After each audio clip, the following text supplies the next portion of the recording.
زیو تیریږي خود زړونو پزور حساس چری ورنا شکنا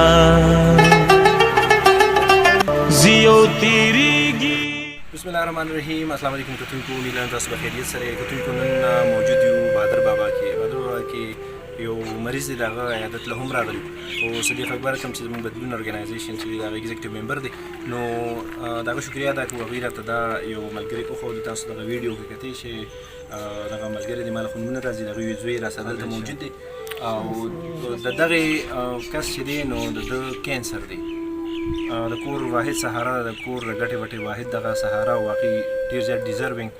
د صدیق صاحب شکریا ادا کوو. دغه نه علاوه چې دی نو د جان خان شکریا ادا کوو چې هغوی چې دی نو دغه پیکیج موږ تیار کړو. موږ خپله ملګري وي چې یاره لاړ به شو، موږ به یې تپوس هم وکړو دغه پیکیج چې دی دا به ورته ورسو. باقي دلته فیصل نوخار کې دی، هغې ته به مو خواست کوو چې یاره تاسو هم د دې فیملي چې دی وزټ وکړئ، که تاسو د دوی څه هیلپ کولی شئ. د زوی نه یې تپوس کوو تاسو د والد صاحب بیماري څه ده او ډاکټران څه وایي؟ جی ډاکټرانو دلته د کینسر دی، لکه بس دی ډور درته بس په کور باندې واچوي چې پوه شوې.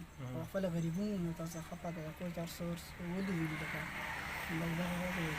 ډاکټران څه وایي چې مطلب علاج یې شته ممکن دی؟ لکه دی یې چې علاج هسې په زون مه کوئ، په زون لکه غریبانه هم ده که نه، او مه کوئ تاسو علاج لکه بس نه کېږي، لکه وس نه مو بار ده که نه جي. نه علاج ډاکټران وایي چې کېږي او د وس نه بار دی، وس نه بار ده جي، لکه ممکن دی خو وس نه بار لکه ډېر رانه پرېوتو غریب که نه والد صاحب که غریبانه تاسو ګټې وټې کار څه دی، روزګار څه کوي؟ بس موږ روزګار جي نشته، بس سر دیاړي مو ده که نه چې وي وکړو چې نه وي نو بس بیا تاسو خفه ده لمون ګاونډي دی ته هم پته ده.